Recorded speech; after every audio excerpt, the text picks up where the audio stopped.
Online Manipur YouTube channel asibu yengbiriba mayam pumna pu mukana taram nopseri han dem namaru paw mabde thamjage nupi anibu phi thongtuna koi pu puraga chatkiba mara lebasing capital punishment pina bahot nagani chief minister N Biren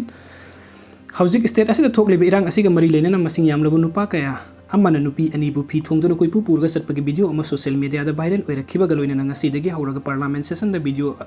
aduna maram oiraga sarang na bathokiba adugi matang da manipuri government gi oina so thodok adu khwaidagi wangba thakta condemn tawba galoina na sathariba crime adu miyoiba khunai gi mayokta sathaba crime ni thodok adu da senariba khuding ma khwaidagi wangba capital punishment phawba pinabagi thabok government na hotnagani haina manipuri chief minister and biren na phongdokre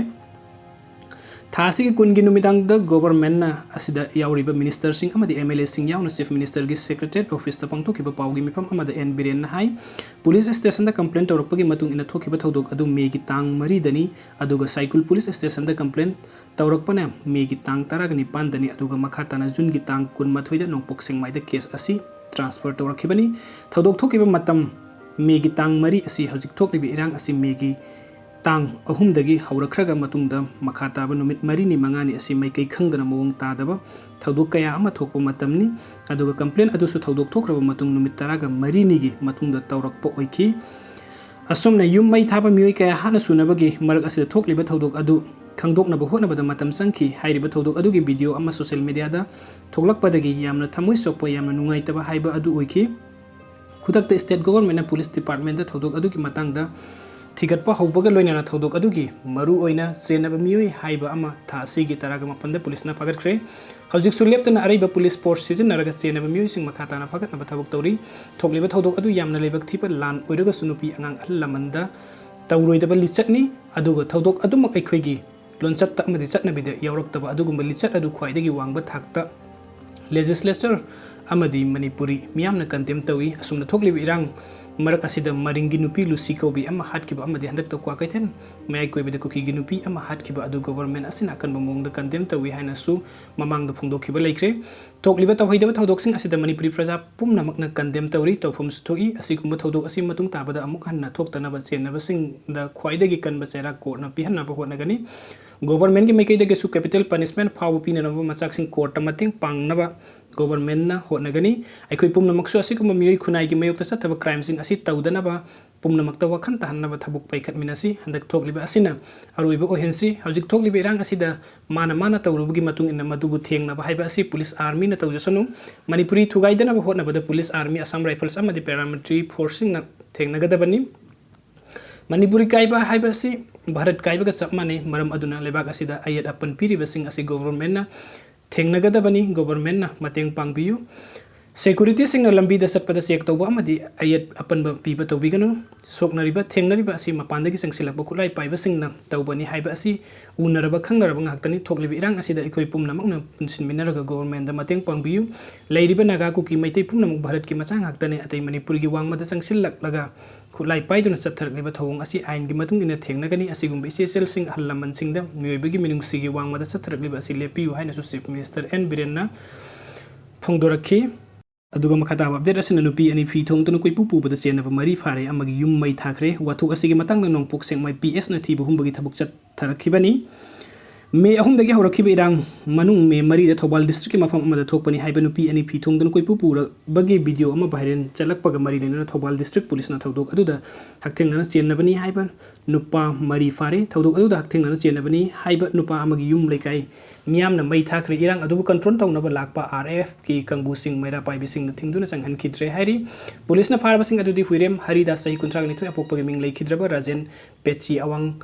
लेकाई युमलेंबम जीवन कुन सही कुन अपोकपगे Ming इबुमचा नोंपोक Sekmai खुदंगबम Arun सही कुंत्रागनि थोय LS नानाव सिखोंग बाजार नोंपोक सेकमाई अमसुंग निंगुंबम तोंबा सही कुनि थोय अपोकपगे Ming villain पेची अवांग लेकाइनि case असिगे मरि लेना पुलिसना सथरकपा investigation गी सरुक अम ओइना अरुण थासिगी कुनगी नुमिदांग नोंपोक सेकमाई द फाखि अदुगा तोंबना कोंबा एरिया दगी फाखिबनि हारि पुलिसदगी फंगबा पाउना हाई सोशल मीडिया दा प्लेटफॉर्म सिंग द हंदक मसिंग यामलबा नुपा सिंग नुपी अनि फी थोंगदनु कोइ पुपुबगे वीडियो अमा भाइरल चटपा थेंगनरकपदगी थौबाल डिस्ट्रिक्ट पुलिस के मखादा नोंपोक सेंगमाई पीएस ना थीबा हुंबगी थबुक चथरकपदा ngasi yu anganbada yaripok bazardagi huirem Haridas फाखी थौदोक अदुदा महाक हक्थेंगनना Chennai हाइबा खंखि पेची अवांग लेकाई गी मियामना महाक युम्मै थाखि Haridas जरिपोक Vishnu nahadagini mahaki apokpa rajen leikhidraba matungda mamagi mapam oiriba pechi awang laikai de lerakibani mahaki macha ahum leire Thobal district police na case aduga mari leina na makata na chenaba sing phana ba chingna mafam singda paksan na thibu humbagi thabuk chathari ngasi nungtin thodok adu chenabani haiba nung pok sek maidagi yumlem bam jeban chahi kunsu singjamai PS ta surrender torokpadagi phabani hairi thodok aduga mari leina na maira paibi amana hai viral oiba video aduda uriba thawong adu lamdam asigi mama oibasing nakan bamong do yaning da bafong do I kanglup khaidana mama oibasing na nupi da otpa yaning de kanglup khaidana nupi oibasing bu hanthana yengba asidi yaba ngamloi nupi bu hanthana yengtuna saram chalibasing ki mathakta government athu matam da phaduna ain gi oiba thabuk lokhatuna akan bacharak pikadabani thawdok aduga mari leinana nupi ani adugi khulgi Chief na Jun kunga mathoida cycle PS ta 0 FIR tawki thawdok thopam aduda nongpok sengmai PS ta ki north west lom da kilometer ahum lom chalaga leiba mafam amada thokiba oibana loinana FIR adu nongpok sengmai PS ta refer tawrakhi village chief ki wakat adu da khul adu gi nupi ahum myam ni kai khumna manghan bigi thawdok adu sahi asigi me mari gi nungtin pung ahum lom tabada masing yam labu kulai matik sana paiba mi kaya na makhoi gi khulda attack tawbaga loinana yum mai tharaba matungda sathakibani haina palakhi hairi maraksida thodok adugi victim oikiba nupi amana di wire da pikiba statement numit aduda makhoi anibu nupasing aduna masada seliba pironsing adu lauthoktrabadi hatkani haina ki hanbadagi masa hingjena fi lauthoklaga matung koipu puduna satpaga loinana makhoi gi private part ta paiba amadi phubu chebagi thawong sathaki thawong aduda mafam aduda leiba mi kharna makhoi bu kannana phona ki adu miyam aduna masing yaman kibana matam chana kanbadi ngamkhide mahakpu nupasing aduna labuk ta putharaga hip thanaba khanghan badagi masa hingjenaba hip thaki adubu rep makti tawrakhide mafam aduda leiramba mi kharna mahak amadi atopan nupi adu kanbiduna mafam adudagi thadorakhi haiki nakal amromda thasi kunda Thobal district police na nongpok sekmaida sathakiba thibu humbagi thabuk aduda irang thorakpa yai haiduna madubu ngak senaba amadi control tawnaba changlakhiba RF ki masing yamlaba personnel sing ngarian chingkhong yaripok azad golai amadi yaripok thongda masing yamlabun nupi sing na lambi thingduna thamki lambi thingliba nupi sing adu handokna buwari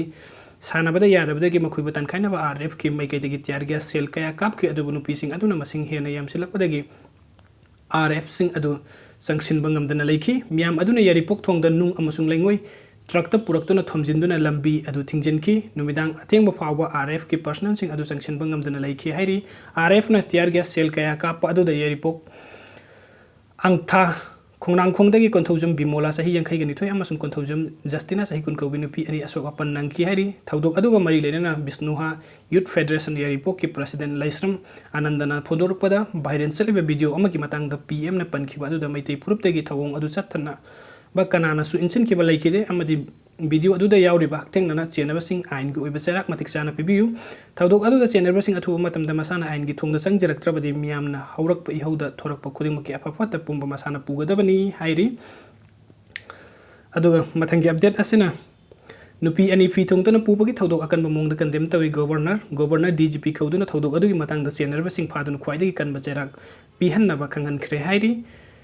Thobal district ki mafam amada nupi ani fi thongdun dana puba amasung gengrip tawkhiba thaudok pu Manipur gi governor Anusya Uken na akan mamongda condemn tawrakli Ras Bhavan dagi thadorpa Anusya Uken na video message amada lamdam asida kundari bem kudingmak na santi amasung sungsi chanana lainna ba appeal tawbaga loina na Manipur gi Thobal district ki mafam amada nupi ani bu fi thongduna pubaga loina na gengrip tawkhiba gi video ama media gi kuthangda thengnare thaudok aduna thamoi kairaga loinana wakhal nungaitaba oihele asigumba thaudok ase akan mamongda condemn tawi hairi aigi state Manipur da asigumba thaudok thokpa asi thajaba ngamde chawkhatlaba khunai amada miyoi kharna makhoi gi pandam phangnaba honabada asigumba thaudok thokpa asi yamni kai ningai ni chawkhatlaba khunai amada asigumba thaudok asina hangkoi tuga chawa pokhalle India amasung aigi Manipur da asigumba thaudok asi culture da yaurakte India ge sobo lanjau kaya soknakre adugu nupi singbudi adumak ngak senduna lakhi haina governor Anusya na phongdokli thasi kunda Manipur gi DGP kauduna thaudok adugi matangda sabsaba paulo baga loinana thaudok aduda senarba sing khwaidagi kanba serak piduna matungda amuk hanna sigumba thaudok asi thokandanaba khangan khre video sing bibagi damak tamam pumnam ko amukana thagachari ano update ki damak tung sibidun channel subscribe to biram thank you so much